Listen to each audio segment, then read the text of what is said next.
बिस्मिल्लाहिर्रहमानिर्रहीम। औरात सैयदी अहमद बिन इदरीस रज़ी अल्लाह ताला अन्हु खमसत अहज़ाब यानी 5 अहज़ाब। और पहला हिज़्ब अल-हिज़्बुल अव्वल अल-मुसम्मा बिन नूरिल आदम वल कंज़िल मुतलसम वलहु अस्माउन कसीरा। बिस्मिल्लाहिर्रहमानिर्रहीम। अल्लाहुम्मा सल्लि व सल्लिम व बारिक अला मौलाना मुहम्मदिन व अला आलिहि फ़ी कुल्लि लम्हतिन व नफ़सिन अदद मा वसिअहु इल्मुका आमीन। अल्लाहुम्मा इन्नी उक़द्दिमु इलैका बैन यदै कुल्लि नफ़सिन व लम्हतिन व तरफ़तिन यतरफ़ु बिहा अहलुस समावाति व अहलुल अर्द व कुल्लु शैइन हुवा फ़ी इल्मिका काइनुन औ क़द काना उक़द्दिमु इलैका बैन यदै ज़ालिका कुल्लिही। बिस्मिल्लाहिर्रहमानिर्रहीम। अल्हम्दुलिल्लाहि रब्बिल आलमीन अर्रहमानिर्रहीम मालिकि यौमिद्दीन इय्याका नअबुदु व इय्याका नस्तईन इहदिनस सिरातल मुस्तक़ीम सिरातल लज़ीना अनअमता अलैहिम गैरिल मग़दूबि अलैहिम वलद्दाल्लीन आमीन। बिस्मिल्लाहिर्रहमानिर्रहीम। क़ुल हुवल्लाहु अहद अल्लाहुस समद लम यलिद व लम यूलद व लम यकुल लहू कुफुवन अहद। रब्बि अदखिलनी मुदखल सिद्क़िन व अखरिजनी मुखरज सिद्क़िन वजअलनी मिन लदुनका सुल्तानन नसीरा। इन्नल्लज़ीना युबायिऊनका इन्नमा युबायिऊन अल्लाह यदुल्लाहि फ़ौक़ ऐदीहिम फ़अलम अन्नहु ला इलाहा इल्लल्लाह। अल्लाहुम्मा इन्नी असअलुका बिअज़मति ज़ातिका अल्लती ला निहायता लहा अल्लती ला यअलमुहा सिवाक व असअलुका बिइस्मिकल अज़ीमिल आज़म व बिवजहिकल करीमिल अकरम व असअलुका बिजमीइ मा तअलमु लिनफ़्सिका मिम्मा ला यअलमुहु मिनका गैरुका अन तुसल्लिया व तुसल्लिम व तुबारिक अला मौलाना मुहम्मदिन व अला आलिहि फ़ी कुल्लि लम्हतिन व नफ़सिन अदद मा वसिअहु इल्मुक व अन तुनअ्मिनी या ज़ल जलाल वल इकराम फ़ी शुहूद तजल्लियाति ज़ातिका बिल ऐन अल्लती ला युहजबु अन्हा शैउन फ़िल अर्ज़ि वला फ़िस समावात वक़्द अला जमीअ ज़ाती लज़्ज़ति ज़ालिका शुहूद हत्ता अकून कुल्ली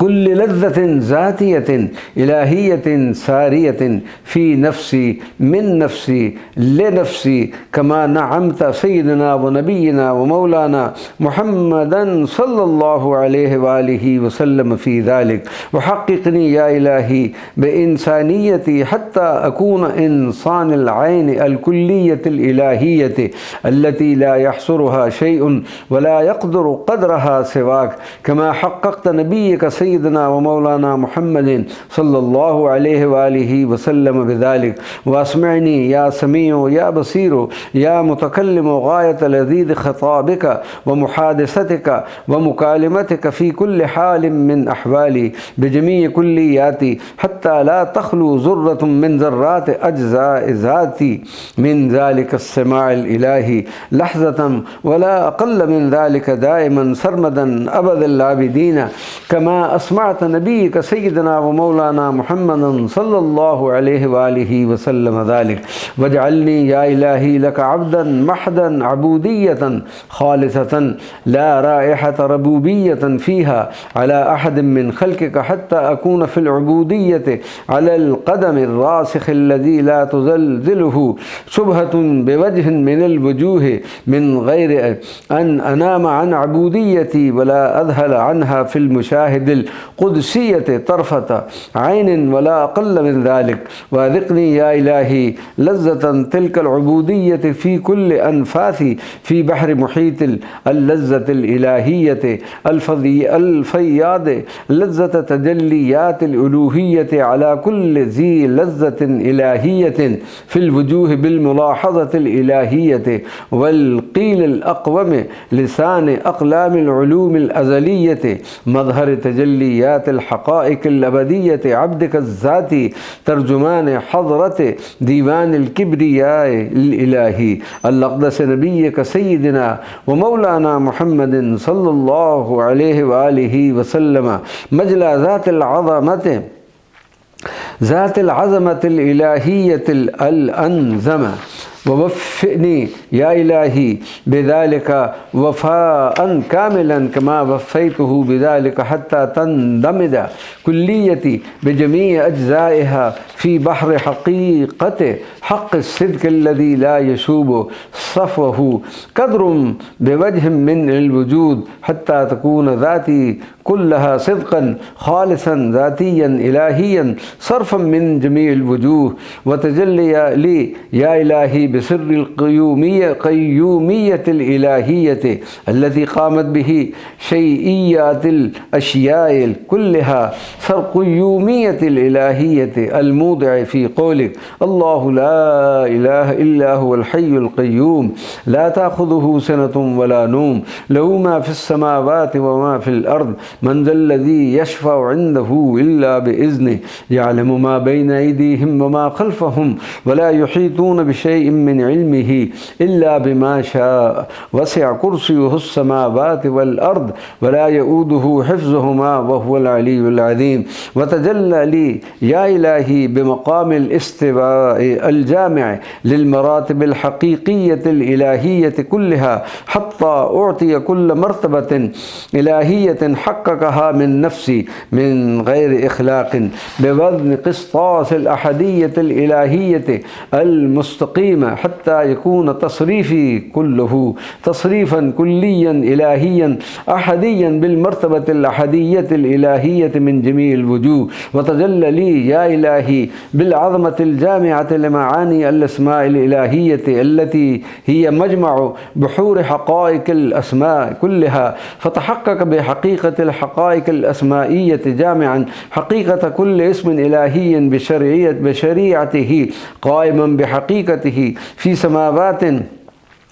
روحي وبشريته في أرض جسمي فتكون آياتي من كتاب الله عز وجل من حيث تجليات الألوهية وهو الله في السماوات وفي الأرض يعلم سركم وجهركم ويعلم ما تكسبون حتى أكون كل وجوها ناظرة كل وجه إلى اسم على سنة شرائع التجلي في الحقائق فتكون آية وجهي من كتاب الله عز وجل من حيث التجليات الإلهية الواحدية الرحمانية الرحيمية وإلهكم إله واحد لا إله إلا هو الرحمن الرحيم وتكون آية وجهي من كتاب الله عز وجل من حيث التجليات الإلهية الملكوتية اللهم مالك الملك تؤتي الملك من تشاء وتنزع الملك ممن تشاء وتعز من تشاء وتذل من تشاء بيدك الخير إنك على كل شيء قدير تولج الليل في النهار وتولج النهار في الليل وتخرج الحي من الميت وتخرج الميت من الحي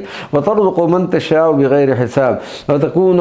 آية وجهي من كتاب الله عز وجل من حيث تجليات الربوبية إن ربكم الله الذي خلق السماوات والأرض في 6 أيام ثم استوى على العرش يغشي الليل النهار يطلبه حسيسا والشمس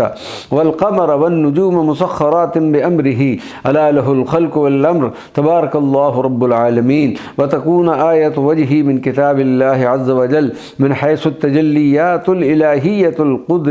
القدرية وما كان الله ليعجزه من شيء في السماوات ولا في الأرض إنه كان عليما قديرا وتكون آية وجهي من كتاب الله عز وجل من حيث التجليات الإلهية الفطرية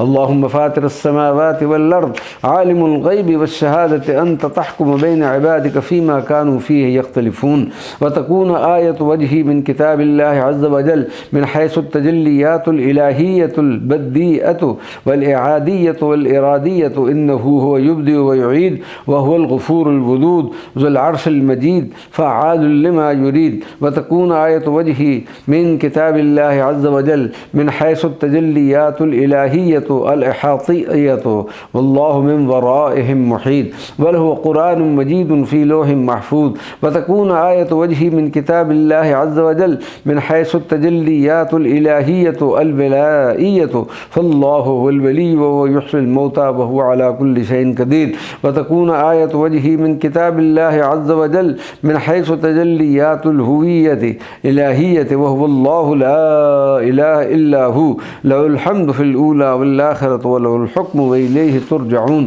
هو الله الذي لا إله إلا هو عالم الغيب والشهادة، هو الرحمن الرحيم. هو الله الذي لا إله إلا هو الملك القدوس السلام المؤمن المهيمن العزيز الجبار المتكبر، سبحان الله عما يشركون. هو الله الخالق البارئ والمصور، له الأسماء الحسنى، يسبح له ما في السماوات والأرض وهو العزيز الحكيم. وتكون آية وجهه من كتاب الله عز وجل من حيث تجليات جلال الوجه الإلهي، كل من عليها فان، وجه ربك ذو الجلال والإكرام. وتكون آية وجهه من كتاب الله عز وجل من حيث التجليات الإلهية الأحدية الصمدية، بسم الله الرحمن الرحيم. قل هو الله أحد الله الصمد لم يلد ولم يولد ولم يكن له كفوا أحد، حتى تأتي به يا إلهي على جميع الأسماء الإلهية كلها اسما فاسما على سبيل الإحاطة والشمول على صراط الاستقامة الذاتية، وإنك لتهدي إلى صراط مستقيم صراط الله. وتجلى لي يا إلهي بعيون بصائر القرآن الإلهي الناظرة بك منك إليك، حتى يكون القرآن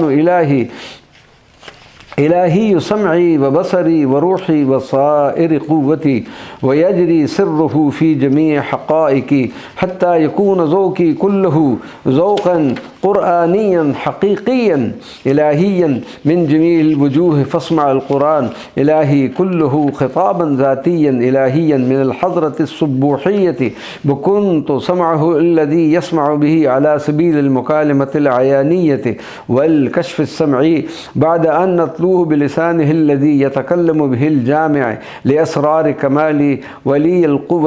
قوة والسن كلها وأقوى من ذلك، المقدس عن المواد الحرقية والتحيزات اللفظية.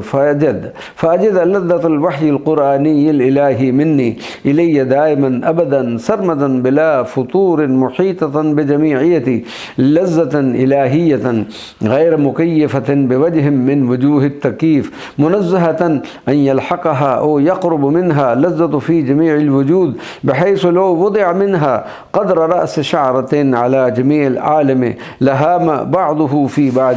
بل لذاب الكل من شدة حلاوة وطربها من غير أن تفارقني تلك اللذة لحظة ولا أقل منها، حتى أكون حقا إلهيا في نفسي منعوتا به. قد جاءكم الحق من ربكم متحققا بتحقيق الذين آتيناهم الكتاب يتلونه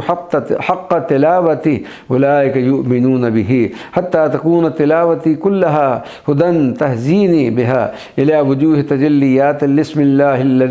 بسم الله بتعريفك إياي، هذا بصائر للناس وهدى ورحمة لقوم يوقنون. وتجلى لي يا إلهي بسر توحيد الذات المطلسم في آية الإنانية الموسوية، أنا الله لا إله إلا أنا فاعبدني وأقم الصلاة لذكري، حتى يكون ذلك السر روحا لذاتي من جميع الوجوه، ويناديني منادي التحقيق من حضرة القدس الأعلى بلسان التصديق، فاعلم أنه لا إله إلا الله. وتجلى لي يا إلهي بعظمة الذات التي لا تبقي ولا تذر للمتجلى عليه بها من جميع وجوهه وحيثياته وأدراكاته كلها مشهودا غير الله، حتى تستولي عظمة الله الذات الإلهية استيلاء كليا على إنسان عين حقيقة الذات، فتضمثل آثاره كلها والرسوم فتخرجني بك إليك وتوجدني بك عندك. هذا يا إلهي بعد أن تؤيدني بقوة الذات حتى لا يختل نظام تركيبي فانعدم، بل أكون باقيا بقوة الذات في عظمة الذات مكملا كمالا إلهيا محمديا، والشرائع الإلهية المحمدية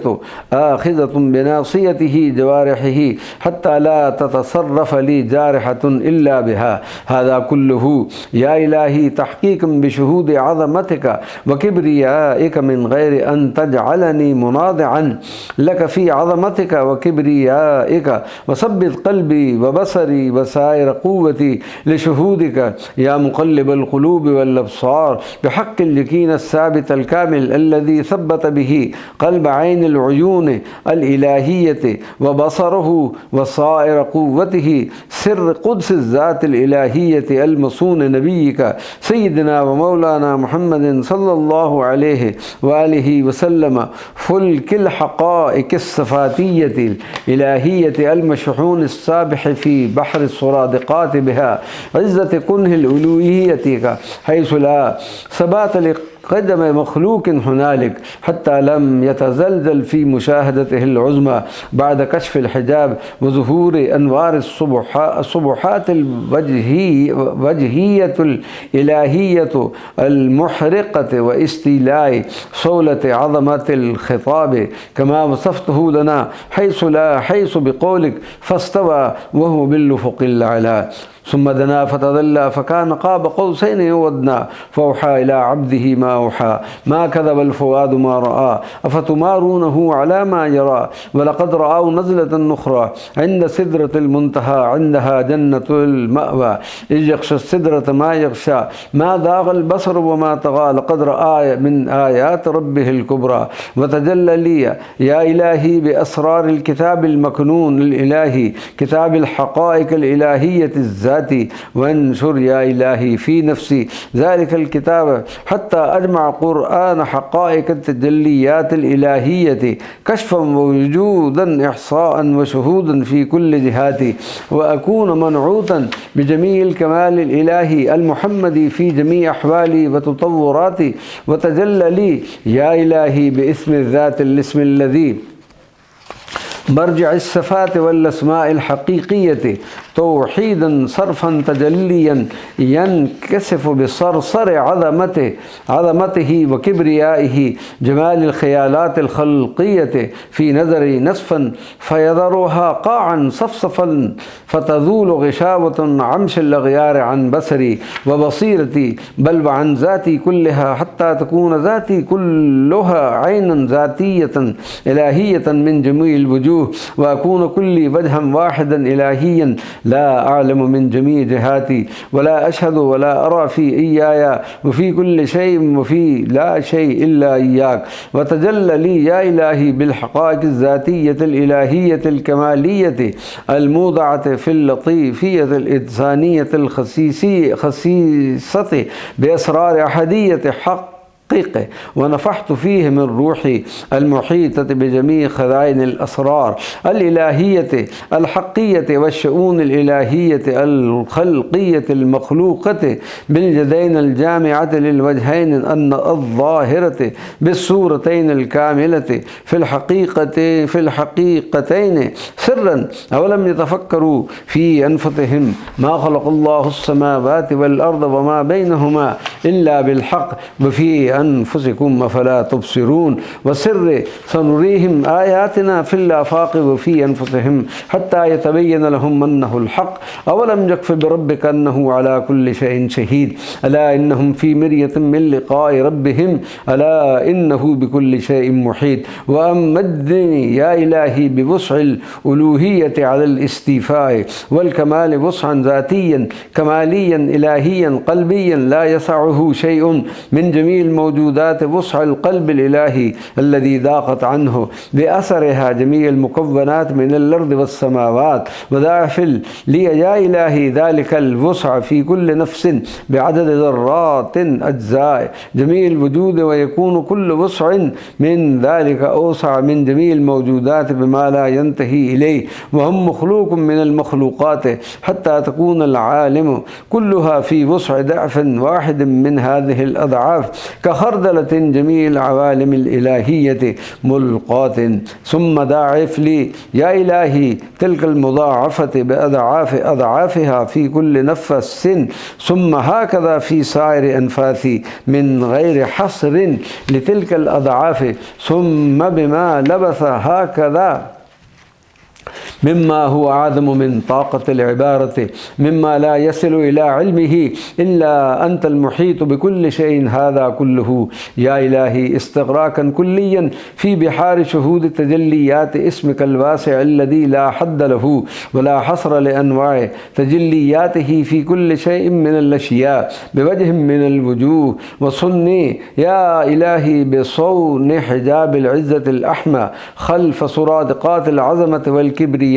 في حضرة الذات عن جميع الأغيار والمخالفات، حتى لو طلبتني جميع البلايا يا كلها طلبا حسيسا لم تدركني، لكوني مصودا عندك في حضرة لا يتصور فيها بلاء. وتجلى يا إلهي وتجلى لي يا إلهي بالاسم العليم، حتى آخذ العلم الإلهي اللدني الاختصاصي من حضرتك الذاتية بلا واسطة، فينادي ترجمان حقائق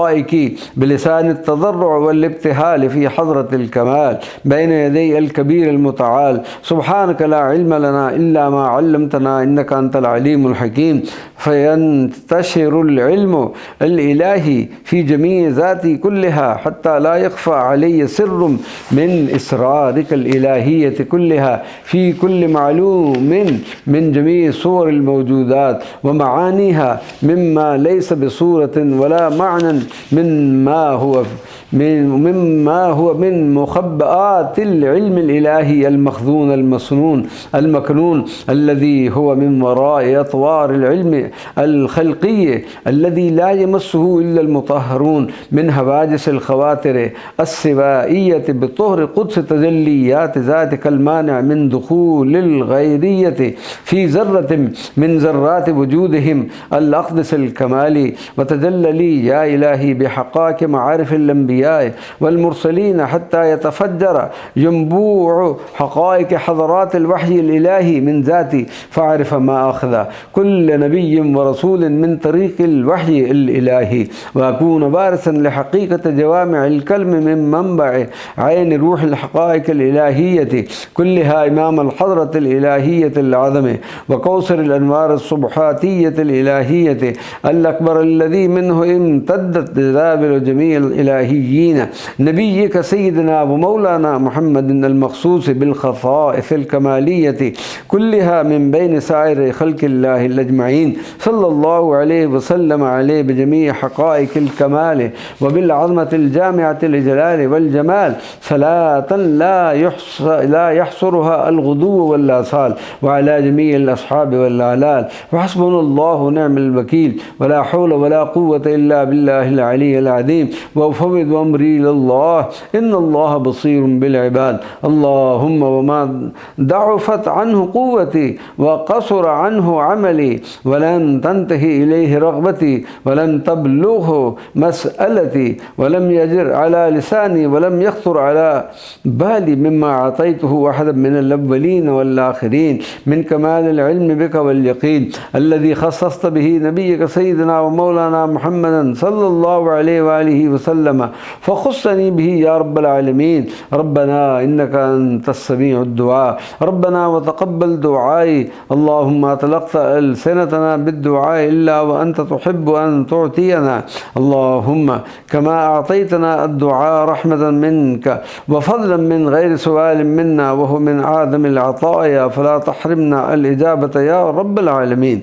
وحاشا أن تحرمنا الإجابة وأنت الله الغني الكريم الذي لا تنفذ خزائنك من كثرة العطاء. फ़कैफ़ वक़द अम्म अस्नाफ़ुल बराया कुल्लहा मुअमिनहुम व काफ़िरहुम बिर्रहुम व फ़ाजिरहुम उलूवहुम व सुफ़लहुम जूदुकल वासिअ मअल अनफ़ास वल लहज़ात मिन गैरि सवालिन अफ़तमनअना अल-इजाबत मअ अस्सवाल व अंत क़द वअदतना बिहा बअदमा अमरतना अन नसअलुका कल्ला बल अंतल्लाहुल्लज़ी ला यंतही करमुका व ला यबलगु कुन्हा वस्फ़िही अहदुम मिन ख़ल्क़िक सुब्हानका ला इलाहा इल्ला अंत व ला इलाहा गैरुक व ला हौल व ला कुव्वत इल्ला बिल्लाहिल अलिय्यिल अज़ीम व सल्लल्लाहु अला मौलाना मुहम्मदिन व अला आलिहि फ़ी कुल्लि लम्हतिन व नफ़सिन अदद मा वसिअहु इल्मुल्लाह।